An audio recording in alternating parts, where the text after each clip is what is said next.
Assalamualaikum warahmatullahi wabarakatuh. Alhamdulillah, anak-anakku, pada kesempatan kali ini kita bisa belajar kembali ya, meskipun melalui daring atau online. Nah, pada hari ini Ustadz akan menyampaikan materi tentang hikmah sholat. Nah, hikmah dari sholat, menyambung materi minggu kemarin tentang sholat adalah kewajibanku. Ternyata setelah kita melaksanakan kewajiban itu, melaksanakan sholat, ternyata ada hikmah yang bisa kita dapatkan. Nah, lalu apa itu hikmah sholat? Nah, hikmah sholat bisa diartikan sebagai inti ibadah yang timbul sebagai akibat kita mengerjakan sholat. Ya, jadi ada sesuatu yang akan muncul setelah kita melakukan perbuatan yang baik, yaitu berupa sholat. Misalnya, perbuatan yang baik yang akan tumbuh dalam diri setelah kita rajin melaksanakan sholat. Nah, sholat juga dimaksudkan agar orang yang melakukannya selalu merasakan dekat dengan Allah. Itu juga salah satu hikmahnya. Nah, kalian bisa sambil menyimak pada buku paket PABP kalian masing-masing. Ya, pada sub B, hikmah dari sholat. Nah, di situ ada 10 hikmah sholat yang akan Ustaz sampaikan. Nah, nanti akan dijelaskan satu persatu. Nah,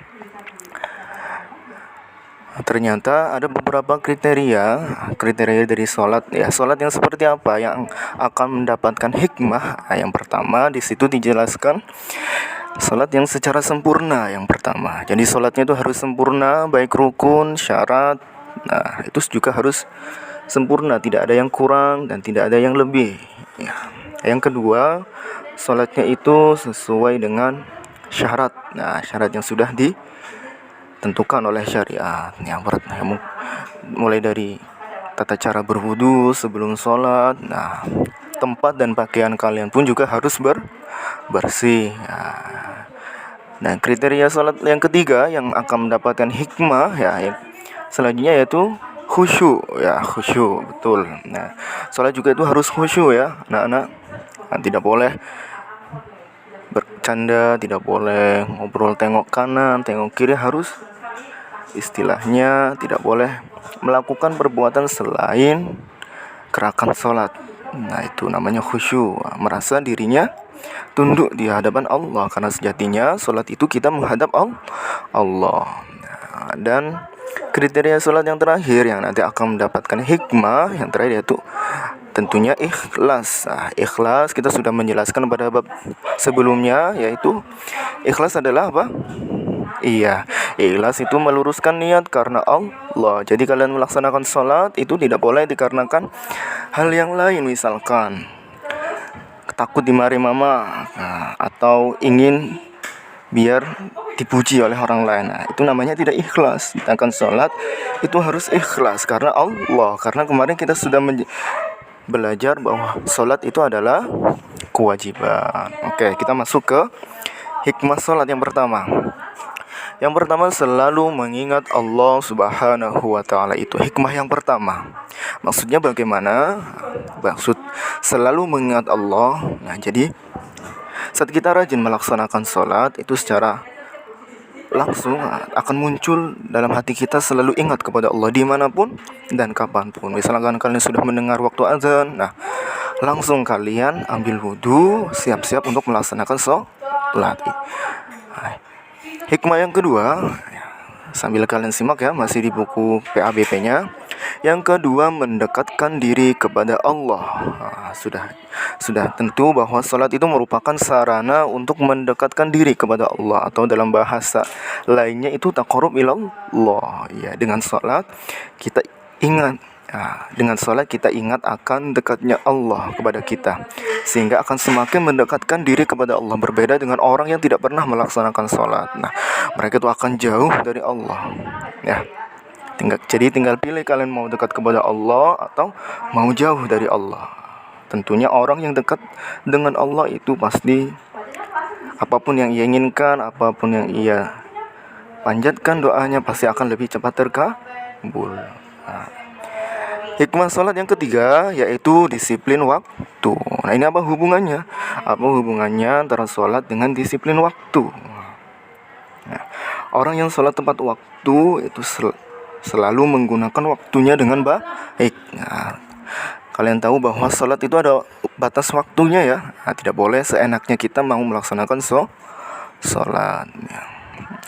Misalkan saatnya waktu sholat maghrib, nah kalian sholatnya harus sesuai ya. Sholat maghrib tidak boleh sholat yang lain. Pun juga sholat yang lain. Nah, hikmah selanjutnya hidup bersih, betul. Ya, sudah dijelaskan bahwa syarat sah sholat itu harus bersuci atau berwudu. Iya. Dengan cara kita berwudu, kita akan menghilangkan najis atau kotoran yang ada di dalam tubuh kita tanpa kita sadari. Misalkan ternyata di kulit kita ada kotorannya. Dengan berwudu, akhirnya kotoran itu atau najis itu akan hilang. Nah, orang yang sholat, pasti akan melaksanakan wudu. Dan jika sudah melaksanakan wudu, sudah tentu pasti dia akan bersih. Ya. Apalagi tidak hanya wudu, tempat dan pakaiannya pun juga harus bersih. Iya, mulai dari sajadah kalian, yang perempuan mukenahnya, yang laki-laki sarungnya ya juga itu harus bersih ya. Coba kalian lihat orang-orang yang tidak pernah sholat ya, mereka itu tidak pernah memikirkan tentang hal itu. Nah, jadi kesimpulannya sholat juga mengajarkan tentang hidup bersih. Oke, hikmah selanjutnya yaitu hidup tertib dan teratur. Sholat itu memiliki rukun yang tertib urutannya ya.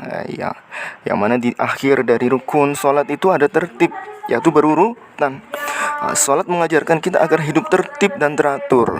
Contohnya, setelah bangun dari tidur, kita melaksanakan sholat subuh. Ternyata setelah sholat subuh, ada yang mandi, ada yang sarapan, dan lain-lain. Setelah itu kita berangkat sekolah. Setelah berangkat sekolah, kita bertemu lagi waktu salat zuhur. Setelah salat zuhur, kita melaksanakan kegiatan lain. Mungkin ada yang makan siang, ada yang istirahat. Tidak lama dari itu, kita bertemu lagi waktu salat. Ya, salat asar. Pun seterusnya, ternyata kita hidup atau kita ternyata dalam kesehariannya itu berada di batas-batas waktu salat. Selanjutnya, hikmah selanjutnya yaitu bersikap rendah hati. Dalam sholat, setiap orang sama derajatnya. Artinya hidup harus rendah hati. Entah kalian mau memakai pakaian yang lebih mahal, lebih bagus ya, Allah itu tidak melihat itu. Allah hanya melihat sholat kalian. Nah, paham ya? Jadi sekali lagi Allah itu hanya melihat sholat kalian, tidak melihat pakaian kalian, tidak melihat mungkin sajadah kalian ataupun apa yang kalian kenakan. Entah itu yang mahal, entah itu yang sederhana. Intinya sholat yang lebih utamakan. Alangkah lebih baiknya kita lebih menggunakan pakaian yang lebih sederhana. Jadi sholat juga mengajarkan agar hidup tertib dan teratur. Tuh ya. Hikmah sholat selanjutnya bersikap rendah hati. Kalian sudah tahu bahwa rendah hati itu apa ya? Kemarin kita sudah belajar tentang rendah hati ya. Rendah hati itu tidak sombong, tidak merasa lebih hebat dari yang lain. Nah, sholat juga mengajarkan hal itu. Sholat juga mengajarkan tentang bersikap rendah hati. Dalam sholat, setiap orang itu sama derajatnya ya tadi. Tuh. Hikmah sholat selanjutnya itu hidup damai dan menyebarkan keselamatan. Kalian tahu bahwa rukun sholat terakhir yang dilaksanakan yaitu dengan mengucapkan uluk salam. Ternyata itu menjadi simbol kita memberikan salam atau memberikan doa keselamatan kepada orang-orang yang ada di sekitar kita dengan mengucapkan Assalamualaikum warahmatullahi. Kita tengok ke kanan. Setelah itu mengucapkan lagi Assalamualaikum warahmatullahi wabarakatuh. Kita menengok ke kiri. Nah, itu ternyata menjadi simbol bahwa kita mendoakan orang-orang yang di sekitar kita. Oleh karena itu hikmah dari sholat itu apa? Hidup damai dan menyebarkan keselamatan. Hikmah selanjutnya, hati menjadi tenang dan tentram. Orang yang sholat akan terhindar dari sifat gelisah. Artinya apa? Hatinya itu tenang, tentram. Misalkan kalian dalam keadaan marah atau emosi sebelum sholat, ternyata setelah sholat kalian merasakan lebih damai, lebih adem bahasanya ya. Iya. Dan hikmah sholat selanjutnya membina kebersamaan, persatuan dan persaudaraan tentunya. Bisa ditunjukkan pada sholat berjamaah. Sholat berjamaah akan membina rasa kebersamaan mulai dari imam sampai dengan makmumnya ya, berkumpul dalam satu tempat. Coba kalian bayangkan kalau misalkan tidak ada sholat berjamaah, pasti tidak ada waktu untuk berkumpul di tempat masjid tentunya. Sholat pun demikian. Sholat membina atau mengajarkan kita tentang kebersamaan, persaudaraan dan persatuan. Ya. Contohnya lagi, misalkan setelah sholat, alangkah baiknya kita bersalaman dengan orang di sebelahnya. Tetapi karena kondisi sekarang yang kondisi masih pandemi, mungkin untuk bersalaman kalian mungkin hanya dengan isyarat saja ya. Itu ternyata menunjukkan bahwa persaudaraan agar lebih erat dengan cara melakukan jabat tangan atau dengan isyarat saja. Dan yang terakhir ya, rukun atau hikmah sholat yang terakhir itu menjaga diri dari perbuatan dosa. Itu sudah sangat jelas bahwa sholat itu menjaga diri kita dari perbuatan keji dan mungkar ya. Jadi itu ke-10 dari hikmah sholat. Nah, apabila ada yang mau ditanyakan, silakan tanyakan langsung ke Ustadz ya. Ya untuk tugasnya itu pada buku paket ya, itu pada hikmah sholat di atasnya itu ada tugas kelompok bersama orang tua. Kalian kerjakan bersama orang tua kalian, baik itu dengan ayah atau ibu di rumah atau juga dengan kakak, tidak apa-apa gitu. Kalian kerjakan di selembaran kertas, setelah itu dikirimkan ke Ustadz sebagai tanda bukti hasil mengerjakan. Oke. Untuk materi hari ini mungkin sampai di sini dulu ya. Ya mohon maaf apabila ada kesalahan dan kelafan dari Ustadz. Terakhir dari Ustadz, wassalamualaikum warahmatullahi wabarakatuh.